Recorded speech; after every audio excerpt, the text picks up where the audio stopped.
Stokastiknya menarik kan, golden cross banget tuh, udah kelihatan golden cross di area jenuh jual ya.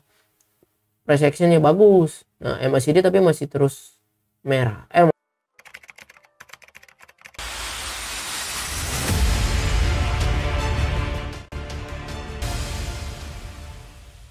Oke, halo guys, welcome back to Mudah Belajar Investasi, teman trading dan investasi kalian.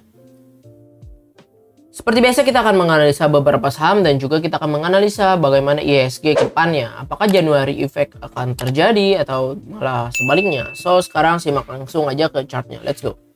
Oke teman-teman, kemarin kita tahu IHSG naik 0,46%, tapi sayang sekali kenaikannya itu kita lihat ya, kenaikannya itu cuma tipis. Maksudnya volume transaksinya cuma 9,1 triliun, sedangkan kemarin penurunan 2% itu aja 14 triliun ya. Jadi ini pokoknya kalau misalkan market IHSG masih di bawah 14T gitu ya, sebetulnya itu masih sangat sepi gitu teman-teman. Jarang gitu, biasanya volume transaksi season 1 iya sesi 1 itu harus di atas 10T.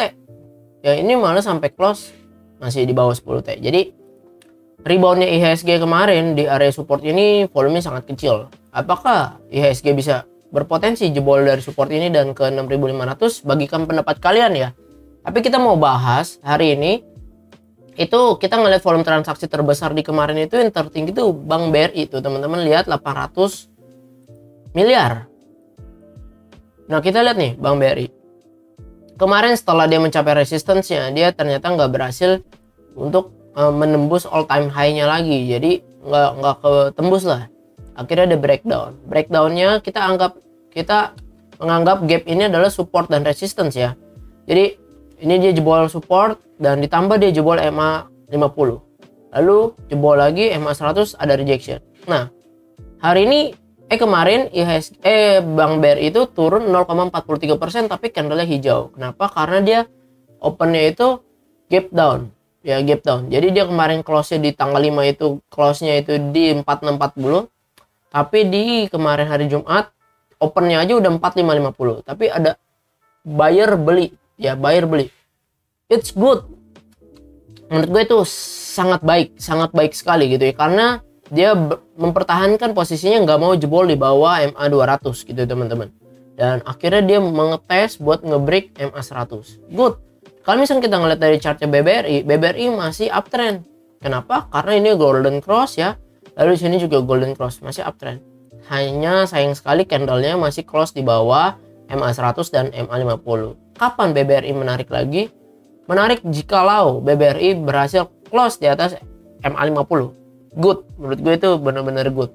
Karena untuk BBRI ke depannya berpotensi bisa all time high lagi 5.000. Nah tapi kalau untuk stokastik dan MACD kelihatan emang dia tuh harusnya turun dulu gitu ya. Ini tuh masih periode turun, tuh turun, MACD turun ya sambil penurunan ini. Terus stokastik udah dikit lagi udah berada di area jenuh jual. Tinggal tunggu tanda-tandanya stokastik golden cross dan MACD golden cross dan histogramnya kembali ke positif, baru BBRI menarik untuk kita simak. Ya untuk resistance terdekatnya kan kita bisa lihat dari sini. Ya. Ini resistance terdekatnya. Ya jadi seperti inilah teman-teman ya. Kalau dia 4700 berhasil break, dia berpotensi menuju ke 4860 lagi. Coba kita lihat dulu broksumnya si Bank BRI kemarin. Oke, ini kita lihat Bank BRI tanggal 6 ya, tanggal 6, hari ini kan tanggal 7. Nah tanggal 6 kita lihat, wah big distribusi. ZP, AK buang barang. Wah ZP aja sampai 238 miliar buang barang, tapi akumulasinya cuman RX, YU kecil. Nah kalau dilihat dari sini udah jelas distribusi parah ya. Nah coba kita ngelihat di sini foreign. Wah foreign buang barang 262. Sebetulnya dia buang barang 500 miliar, tapi ada buyer juga dari foreign 338 miliar. Maka tapi masih net distribusi. So teman-teman jangan tangkap pisau jatuh ya. Jadi makanya gue bilang tunggu dulu dia berhasil ke close di atas 4.700 ya. Jadi kalau bisa ya dia harus close di atas MA 50 dulu lah, baru menarik untuk kita simak lagi BBRI. Tapi bagi kalian yang investasi terus, maksudnya yang invest terus BBRI ya terserah kalau mau beli di harga bawah. Yang penting kalau dia jebol MA 200 boleh dipikirkan ya. Yang penting ada plan stop lossnya. Kalau misalnya kita ngelihat di sini kan si BBRI masih bikin higher low. Ya, masih bikin higher low. Higher low, higher low, higher low, yang which is bagus. Kita ngeliat nih, dia masih sangat uptrend, ya gak? Konsisten bikin higher high. Tuh, terus. Nah, di sini higher low dia harus ngetes EMA 200, habis itu dia rebound gitu ya. Reboundnya sementara ya ke 4.700. Tapi kalau misalkan kita ngelihat, kalau dia dari sini ya dia bisa berpotensi all time high lagi. Ya, ini dari wave-nya ya, teman-teman. So, BBRI masih sangat uptrend. Bagikan pendapat kalian mengenai saham BBRI ini. Oke, lanjut ke saham berikutnya, yaitu mau bahas saham BRIS. Ya, Bank Syariah Indonesia. Bank Syariah Indonesia. Kemarin dia naik 4%. Ya, 4% tuh. Tapi gue belum terbeli. Alarm gue teman-teman lihat di 1425 ya. Kelihatan kok BRIS ada pola reversal, ini cakep banget. Tapi lagi-lagi gue bilang MA 200 ini adalah resistance kuatnya si BRIS. Berkali-kali dia udah reversal, kelihatan polanya MA 200 menghalangi. Dan begitu juga kemarin dia kena resistance di MA 200. Jadi gue belinya tunggu dia break 1430 ya, alarmnya di sini. Kemarin high-nya cuma di 1415. Kalau dia nggak nge-break itu maka gue nggak entry gitu teman-teman. Kalau kita ngeliat dari MACD cakep banget ya, golden cross, area positif, di histogramnya juga positif. Stochastic mengatakan turun dulu nih, dead cross ya, tapi gue mau ngeliat dia break atau enggak. Jadi yang paling penting, terutama menurut gue yang penting price action dulu. Kalau price actionnya bisa nembus, maka ada volume di sana, dengan nembus dengan volume maka ya good gitu ya. Kalau dia koreksi juga oke lah, dia koreksi sampai EMA 100 sampai 50, pokoknya gue belinya tunggu dia ngebreak dari sini 1425. Nah, coba kita lihat nih BRIS. Broksungnya ya normal akum, ya YU beli. LG, coba kita lihat foreign. BRIS. Akumulasi foreign juga 4,5 miliar. Oke. Jadi ya cukup bagus, tapi tetap gue mau nunggunya break EMA 200 karena kalau enggak ya gimana? Orang kita udah ngeliat historicalnya step kena EMA 200 turun terus, masih kita spekulasi banyak deket tipis begini sama EMA 200. Nggak bijak. Bagikan pendapat kalian juga ya mengenai saham BRIS ini. Nah, lanjut ke saham berikutnya nih. Sebetulnya ada saham ayam-ayaman sama saham kertas yang menarik. Coba kita bahas saham kertas dulu ya. Tekim. Nah, Tekim waktu itu sempat udah dianalisa udah bulan lama. Kalau misalkan dia jebol dari 7625 maka lupakan. Akhirnya jebol kan 7625. Ini pakai teori Fibonacci ya. Kita mengukur pullbacknya suatu saham yang lagi uptrend sampai kapan. Pullback yang wajar gitu ya. Ternyata dia jebol, lupakan dulu karena menuju tak terbatas tuh ke bawahnya ya. Breakdown ke bawahnya menuju tak terbatas. Tapi ini gua hapus ya, ulang. Oke. Kalau misalnya kita ngelihat, sebetulnya kan si Tekim ini bagus ya dari Oktober 2022, November ini golden cross. Bagus gitu. Ini tuh saham uptrend tapi akhirnya jebol dan sekarang menurut gue candlenya berbahaya karena udah di bawah EMA 200. Kalau candle di bawah EMA 200 begini cenderung akan fase early warning system. Fase-fase menuju downtrend. Contoh nih di sini ya. Posisinya sama ya, di uptrend naik tinggi. Oke, candle turun di bawah EMA 200, akhirnya turun berapa dalam? 34%. Terus dari reversal ya, kita nggak ngomongin reversal, ntar aja. Pokoknya kita lagi ngebahas kalau dia jebol EMA 200 berbahaya. Kapan kita mau belinya? Tunggu dia berhasil close di atas EMA 200 lagi. Nih lihat. Simple. Ya dia nggak naik-naik di atas EMA 200, ya udah ntar. Nah pas dia di sini naik di atas EMA 200, good, price actionnya good, ya gak? Yes. Naik, cakep. Pas di sini oke. Pas ngebreak, wah cakep nih, entry misalnya sini. Moving average belum golden cross, oke, gue mau nunggunya moving average golden cross di sini. Boleh gak? Wah boleh, ya naik kok 14%. Oke, cakep nih dapat 14%. Settingnya delete lagi. Terus coba lagi nih, ya jangan ditangkap pisau jatuh ya. Jangan tangkap pisau jatuh. Ya kalau misalnya kita ngelihat dari stochastic ini cakep, mau golden cross karena kemarin juga naik 3%. Apakah dia berhasil close higher high dari 7275 atau 7300 lah. Kalau dia bisa, menurut gue berpotensi. Tapi kalau enggak, dia kemungkinan bikin lower low terus. Ya MACD kelihatannya jelek, udah turun terus. Jadi untuk Takim sendiri, jangan tangkap pisau jatuh, guys. Ya, jangan bilang wah mumpung murah beli. Kalau gue pribadi enggak. Di sini tuh ada resistance, ya, resistance, support yang dijebol, kepentok lagi, resistance, turun lagi. Kalau dia berhasil close di atas 7.300, kita lihat di sini dari higher dia yang di sini 7.300. Ya. Nah, kalau dia berhasil break ini, baru menurut gua Takim berpotensi reversal. Mungkin ada. Makanya kita lihat dulu. Kalau misalkan enggak, berbahaya, jangan ditangkap dulu. Mungkin dia bisa berpotensi turun sampai ke 6 ribuan di support dia yang di sini. Ya. Coba kita lihat Broxemnya si Takim.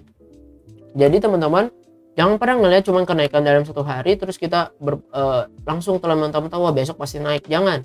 Kita harus analisa dulu kenaikan dia tuh apa, dasarnya apa, volumenya bagaimana. Ya, volumenya juga tipis. Penurunan 2 hari lebih gila. Ya teman-teman lihat tuh, penurunan 2 hari lebih merah. Naik rejection cuma volume hijau kecil. Jadi jangan langsung entry. Ya. Bisa jadi dia turun lagi sampai 6.000. Nah, kita nggak tahu sih. Ya. Nanti kita kalau mau ngebahas fundamentalnya, kita nanti coba bahas fundamentalnya Takim terpisah lah.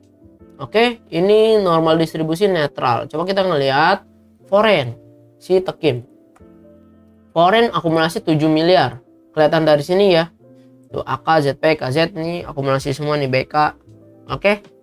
Ada akumulasi dari foreign 7 miliar, tapi volumenya kecil. Sangat-sangat teramat kecil ya. Tuh, penurunannya nggak worth it. Nah, kalau gue sih tunggu dia break dari 7.000 sinilah, yang gue kotakin sini baru kita mungkin menarik untuk entry. Tapi kalau misalnya kalian yang lebih konservatif, ya kalian bisa tunggu dia break dari sinilah, naik 7875, menurut gue lebih good lagi sih. Seperti itu. Oke, berikut tentang Takim. Bagikan pendapat kalian juga. Lalu juga berikutnya saudaranya INKP. Sama-sama kertas. Nah, INKP waktu itu udah pernah kita analisa ya. Waktu itu gue bikin plan buat kalian yang buy on weakness. Nah, kalian yang buy on weakness nangkap pisau jatuh karena stop loss tuh jadinya 5,7%. Ya kalau gue kan nggak beli ya, gue belinya ntar tunggu dia ngebreak dari sini nih kemarin. Waktu itu gue bikin plan yang di sini. Teman-teman bisa lihat di video-video sebelumnya lah. Nah, ternyata dia kan nggak ngebreak, jadi nggak gue beli gitu ya. Tapi bagi aliran yang buy on weakness, mungkin saja dia beli di sini karena pullback kan, abis break, tunggu pullback ya kan, terus dia entry stop loss. Tapi kalau gue maunya nunggu break sini gitu, tunggu break berpotensi trailing stop gue pasti gue nyalain di 10.400, belikan di 10.000 ya, udah trailing stop dulu dah, baru habis itu. Nah sekarang turun parah. Nah, candlenya dia masih lebih baik sedikit dibanding Takim karena dia berhasil close di atas EMA 200. Dan teman-teman lihat di sini kan gue gambar tarik garis, dia tuh bikin higher low. Nah tapi higher low-nya tertembus. Pas tertembus berantakan, turun parah. Oke. Dan dia juga jebol EMA 100 nih garis merah. Ya jebol, berbahaya. So apakah INKP menarik untuk kita entry? Kalau menurut gua belum dulu teman-teman ya, belum dulu. Di sini emang ada support ya, pas banget supportnya dia. Ini tuh berada di resistance dia di Juni 2022 dan juga pas banget di garis EMA 200. Jadi kalau INKP besok jebol dari 8525 maka berbahaya. Tapi kalau kalian lagi-lagi yang aliran buy on weakness gitu ya, kalian mau entry di sini gitu ya, waktu dia pullback ya terserah. Stop lossnya kapan? Stop lossnya di sini. Kalau dia bikin lower low dari sini nih, ini low-nya 8125, jadi stop loss di 8100 atau 8075 boleh. Target terdekatnya ya di sinilah 9100 maybe. Nah tapi kalau gue pribadi enggak sih, ini cuma gue bikin plan buat kalian yang buy on weakness, semoga bisa membantu kalian bingung price action ya kan. Stokastiknya menarik kan, golden cross banget tuh, udah kelihatan golden cross di area jenuh jual ya. Price actionnya bagus. Nah MACD tapi masih terus merah, dan turun negatif. Jadi kembali lagi ke kalian. Kalau gue pribadi belum tertarik buat beli INKP buy on weakness, apalagi enggak gitu ya. Kayaknya gue menunggu dia break 8.850 gitu ya, dengan volume baru. Ya, tapi yang bagi yang lebih konservatif lagi, tunggu dia break MA100 lebih cakep sih. Ya, coba kita lihat nih YNKP. Sama Bloxum-nya. Big Akum ya berbeda dengan tadi Tekim. Dia masih netral, normal distribusi, yang akumulasi cuma foreign 7 miliar. Ini Big Akum jelas dan volumenya lebih besar dibanding Tekim. Coba kita lihat foreignnya. Tuh ya, terlihat lebih besar. Kemarin 20 miliar, kemarinnya lagi 25 miliar, lebih besar. Good, volumenya masih lebih good dibanding Tekim. Jadi rata-rata mereka tuh 8.500. Jadi kalau kalian emang mau buy on weakness ya 8.500 itu pas banget di MA 200. Ya silakan aja. Stop lossnya di bawah 8.100 seperti itu. Nah, bagikan pendapat kalian ya, supaya teman-teman yang nonton juga paham pandangan kalian. Pasti kan berbeda antara kalian dan gua. So teman-teman, sekian analisa saham kita pada hari ini. Semoga analisa ini bisa membantu kalian dalam mengambil keputusan untuk trading maupun investasi. So see you in the next video. Bye bye.